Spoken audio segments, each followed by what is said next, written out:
I can't believe it. It has been 4 years since we moved to Portugal, and every year we do a video review to talk about how Portugal has changed and how we have changed while living here. Year number 4, the best year that we've had. Let's unpack it now. Kalie, what do you think? Am I over exaggerating by saying it's the best year? Best year, maybe. I mean, it hasn't been without its challenges. Obviously, all 4 years have had different challenges, but maybe you're right. Maybe it has been the best year just because of being able to really adapt and really feel settled. So 4 years in, and we feel a little more settled. Well, absolutely. I think number one, the social dynamic of our environment, our social environment has like almost been perfected. Maybe it's been perfected. Perfected, okay. Yeah, okay. So what I mean is we have made more meaningful relationships with our Portuguese friends, and there's a better balance because like in year 1, especially like year 1 and year 2, we found ourselves only really talking to and hanging out with foreigners. We couldn't quite like break into the Portuguese. Which is really common. I mean, I think when you move to a place, the first thing you want to do is build community. Yeah. And the easiest is to do it with expats because they're also looking to build community. Yeah. So it is always harder, I think, to actually become friends with locals. So that does take time. So here we are in year 4, and we felt like we have put in our dues, I guess. So we have a good mix of expats and locals. And I think one thing that really helped with that is the fact that we have a 4-year-old daughter who goes to school now, and it's a private Portuguese school. So we're able to meet Portuguese families that way. Yeah, not only that, but we are getting families, getting friends that are friends of school. So there's that balance there. And that's really nice because that helps out with the social dynamic of our daughter and allowing us to like be hanging out with another family and the kids being able to play, and it's just cool. Yeah, like that's same easy. stage of life and everything. Yeah, exactly. But then we also have our friends that are outside of that. We have our friends that like we made in the very first couple of months that we lived here. So like those are some of the OG friends that we have. So we've maintained those relationships and just gotten deeper with those relationships, and that trust that you build and that understanding of like boundaries, I guess, like in a good way, and right? how you like to, some people like to be called last minute and hey, let's go do this, and they do it. Others, you can't do that with them. So you're not disappointed when you get rejected by asking. Yeah, so that definitely makes sense. So some of the older ones that we've had for a while, we have deeper relationships, and then others in the same stage of life. A mix of expats and locals. So all of that has just really been enriched, but it takes time. Yeah. And so we're seeing that it takes time. So here we are year 4 saying, okay, it's good. Things are good in this area. Yeah, absolutely. And last thing I'll comment on the kind of social dynamic is that we have friends that are young, are old, are male, are female, are single, are married. And we literally can hang out with all of them and do. And it's give and take. People put in effort. They'll call us up, we'll call them up, or invite out and whatnot. So like, don't be afraid to have a broad spectrum of friends because I think it's really enriching. Yeah. So that's been huge. And I think that as expats, we all, you might be in a completely different stage of life, whether you're retired, working, or whatever, but you can hang out with people because expats, too, when you think about that community, we think differently. We're obviously not in our home country, and so you do have this weird connection that you don't have with maybe someone back in your home country. Yeah. And then I think what's also a little easier too is when you meet, like for us, a Portuguese person who has been an expat as well, you also have this really special connection because they know what it's like to be living not in your home country. Yeah. And so you do have these really crazy, like deep relationships that you can have. So that's cool. Yeah. All right. So let's move from the kind of the interpersonal success that we've had into more of the cultural success that we've had, and let's discuss that. So maybe language. Language would be a good one. Obviously, we've been consistently working on it. And if you go back to videos of me the first year, I think I've gotten better. I hope I have. But we did take an online course to get our language certification, which I feel so good about because we have those papers because next year we can apply for citizenship. And one of the things is that you have to either take a class and pass a test, or you have to get the certificate or take the government test as part of citizenship. And so I just feel really good about having that with me. We're done with that aspect of it, but then also what I learned and how I was able to like make connections to. Now I see something written and I'm like, oh, it's written because of that. That's this tense. I can move a little bit outside of just present tense, which I still like to stay in when I'm speaking, but like at least reading now and listening, I can pick up on that a lot more now because I've learned it. Yeah, absolutely. And we've actually found, at least for us, there's been no magic bullet to like how we have learned Portuguese. We've used a variety of sources, and we openly talk about those variety of sources. But yeah, doing that language course that was a certified course that allows us to have the actual documentation, huge relief, huge kind of weight off of us.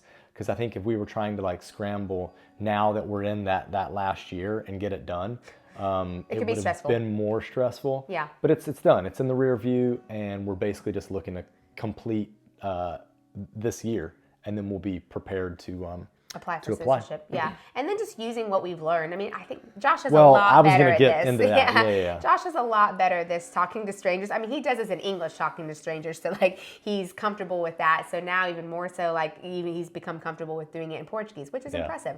I think for me, I'm just a little more reserved, a little shy at that. But you're doing a really good job of actually applying the language and using it. Thanks, Boo. Yeah. Well, I think this is a point that I wanted to bring up, which is we still struggle with the fact that we work in English and just like we have an English speaking household. Yeah. So we're not Using it as using much. enough Portuguese on a daily basis. So that's a problem, and we're still struggling to overcome that hurdle. But like, yeah, overall, I think our understanding out on the street, our language abilities have improved a ton, and we just have to get better at putting ourselves in more and more situations where we can use it on a daily basis. Yeah, I think for me, I've had to find like safe places of people I feel comfortable sounding stupid in front of. And so I have some friends that I can do that. But one big one that's been really helpful is Sia School, because her teacher doesn't speak English, has an understanding, maybe knows some words. But that has always, for me, even more so this year, has felt like a safe space to try to say what I'm saying, and she's very good at listening and trying to understand what I'm saying, and also encouraging like, oh, like your Portuguese has gotten better. So I think that's been a help when learning the language, is kind of finding safe places to try it out and mess up. So that has helped me a lot this past year. Yeah. Are we ready to switch to the next category? Yeah. So I have another kind of reflection that I'd like to share, and I didn't share it with you yet. So this is more on the economic side of things. So I've felt like we've really gotten our finances and spending in order. I think one of the videos that we did about living on minimum wage reframed how we spent money here and like what we valued to spend money on. So we became much more conscious of our spending. But I think the other side of that is there has been inflation here in Portugal, and it's been going on certainly like in housing. It's been going on for a number of years. However, I feel like here lately, there's been more of a predictability with the price of things, and that gives me a lot of like comfort and confidence. Yeah. Do you know? Yeah. So I feel that that's been a positive as well. I think that, well, you all know that we like to travel and we like to share our travels with you and do our city guides and country guides and everything. So it's a part of who we are as people, but then also who we are as expats everywhere. And so I think when you first move to a new place, the travel, like you just want to travel, you want to see new places, you want to do new things. And so that can also be quite expensive, right? So I think that that's also like stabilized a bit as well now that we're in year 4, and we still obviously want to travel, but it's tamed a little bit. So that helps with the budget too. Yeah, absolutely. And I think this year we've had bigger travels. I mean, we went to Asia, we've done bigger things, and coming up in a few months. Bigger and more often. Yeah, and coming up in a few months, we're going to do another one of those transatlantic cruises. We did that a couple years ago, and we really liked that. So we'll go back to the States for a little bit of a visit, and then we'll do this transatlantic cruise, which we like. So some big type visits with friends and family, which has been fun too. We've done a bit more of that, like traveling with people too this year. Yeah, it's been so nice being in Europe and being able to, one, get around to other European countries on a budget. And then the other thing is we're in the middle of 2 regions of the world that we like to visit, which would be North America to visit family, and then Asia. And so that was really cool to get out to Asia and realize, okay, our daughter can take that long flight and be cool with it. Being able to kind of remember what our Asian life was like and compare it to what our European life was like, and going through the pros and cons of that, it's been really enlightening what I value about living in Europe and what that brings to me. So being in the middle of two places that we go visit, that's another thing I'm really thankful for, and that's been really nice this year. Yeah, and we give you a glimpse of what that looks like with our Asian travels on our podcast and a few videos we've done, so you can kind of see and compare the way that we like to compare as well. But you said that it has made you appreciate the European lifestyle. So what kind of value, what kind of things have you valued or you found that you appreciate about being in Portugal? Well, we went on a trip to Asia where we visited 3 places that are different: Istanbul, Turkey, mainly Kuala Lumpur, Malaysia, and then Singapore. And 2 of the 3 of them are a bit more chaotic in terms of the daily life. And then also when we lived in Singapore for the 4 years, there was an element of grind, and that seeped into kind of the society, where it was people are always grinding, people are always hustling. There's not so much that hustle here in Europe that you just feel caught up in. You can take a breath and relax and sit out and have a coffee or a beer at 4:30 and nobody's gonna judge you, or noon, and nobody's gonna judge you. And I don't know, I like that. That fits me right now, at least right now. That fits me down to a T. You? I think that something that I've noticed that I really like is we visited Porto practically 15 years ago, and it was very different 15 years ago.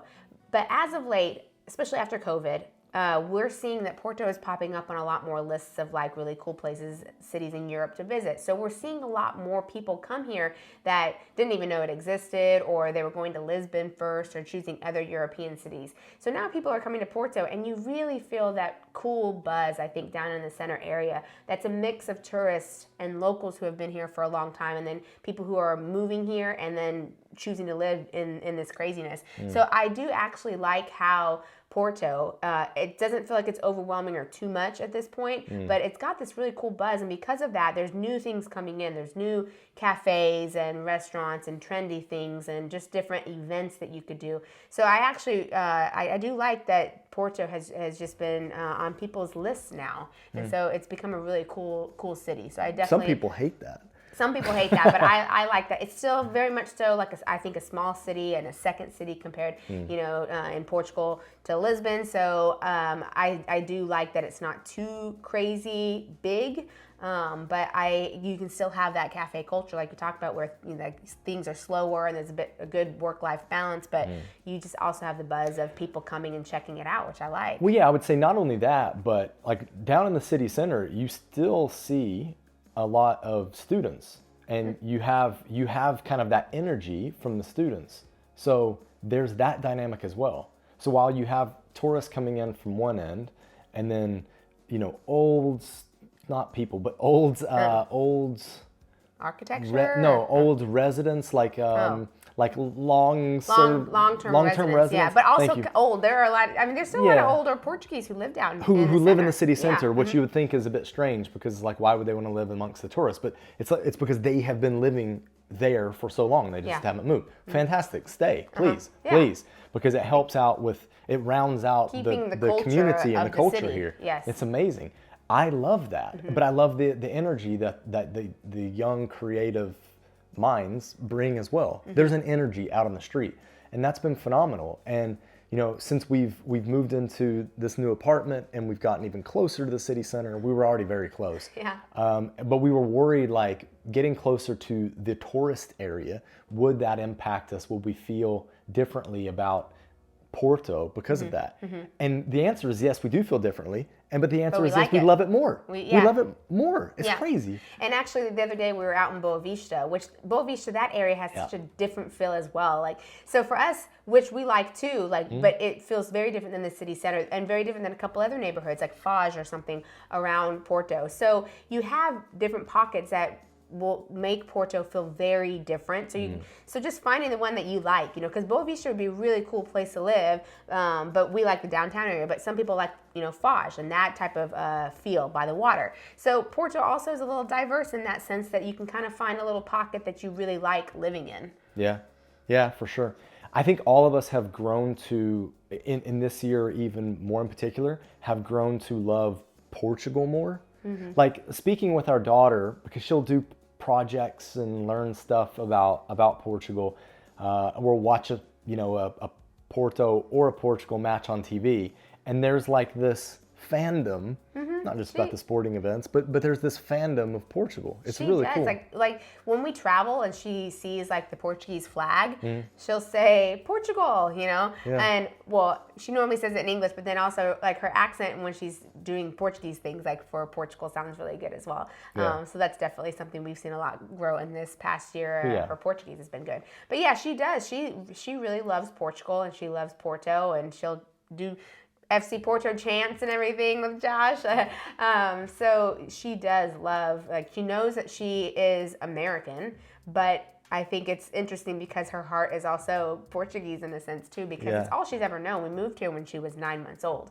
So all she remembers is Portugal. And it's sweet. Cute. It's really cute. It's it's just really sweet to see. I love it. I think, for her, in the coming year to be moving closer to citizenship, it's just going to be just cool. It's just going to be cool to be able to have that for her. He's tearing up if you can't see. Yeah, I am. That's so sweet. No, it's cool. I think another big thing that's helped this past year is moving apartments. Because, we obviously lived in a smaller T1+1 and we gave Sia the bedroom and we didn't have our own bedroom. And now we're in a bigger place. We have 2 bedrooms and 2 bathrooms. And so just the change of pace of locations for one, and then just the space. And it's been nicer too in the sense that we have a good dining room table so we can eat dinner and stuff together. It was a little harder when Sia was smaller. So at the other place, so I think that has helped a lot too, being in a new, bigger apartment. Yeah. Well, something that just popped to mind was how we're striking a balance now much better in kind of all aspects of our life. We talked about the interpersonal, but culinarily as well, like we're certainly doing healthier things. We're more aware of like the pastries that we're consuming or holding back. Yeah, not as many pastries as the first couple of years. Or, not drinking as much, because I think a lot of people come here, especially early on, and then they because it's so cheap. I mean, you look at the price of a bottle of water, still or sparkling water, versus what a beer or a glass of wine is. At a restaurant, in terms of value for money, it's like, well, I might as well just go for this thing because it has flavor. And culturally as well, it's acceptable to be out to lunch and have like a beer or wine. It's part of the culture. So it doesn't feel like weird, like something that maybe we wouldn't do in the States. But all that to say, like we've been able to moderate better. We're balancing better, like we can be overwhelmed with having Portuguese food. So if we have Portuguese food too often, then we're not Portuguese. I mean, at the end of the day, like it's not what the type of food that we grew up on. So trying to force that upon ourselves every day didn't make sense. Right. But having a mix of international cuisine, which we're very used to, and then cooking stuff at home, and then having Portuguese food while out, it's been a much better balance, I think. Yeah, the options that we have are more, and then balancing it. Like while we do love Portuguese food, I think just like anything, you don't want to eat it. I would say you like Portuguese food. Yeah, maybe I like Portuguese food. You love Portuguese food. I mean, there are certain things that I love, like certain dishes that I love. But obviously, just like any food, I don't want to eat it every single day. Sure. I like variety. So having that variety and that balance has been good. So this year has been an incredible one. Year 4, I think that you've got to at least give yourself a year in a place. I mean, maybe immediately when you move, this is bad advice. I was going to say immediately when you move. Some people like will literally give a place 3 months. That's too short. That is. I think 6 months is decent, but get yourself through the first year. But just because you get through the first year, it doesn't mean that years 2 and 3 are going to be easier, because I think we got to years 2 and 3 and there were maybe bigger challenges. So there are challenges that people have when they think that they're acclimatized to a place, right?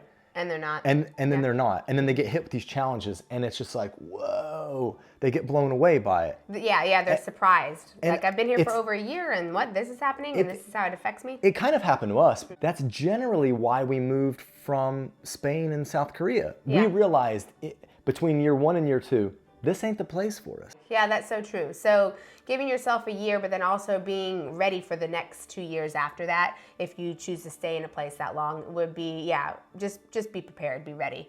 And so I guess for us, like you said, like you started with, year 4 here in Portugal has been the best. The best. And if you want to see the challenges that we had in years 2 and 3, then you can check out these videos right here. Now, let's get moving. Bye.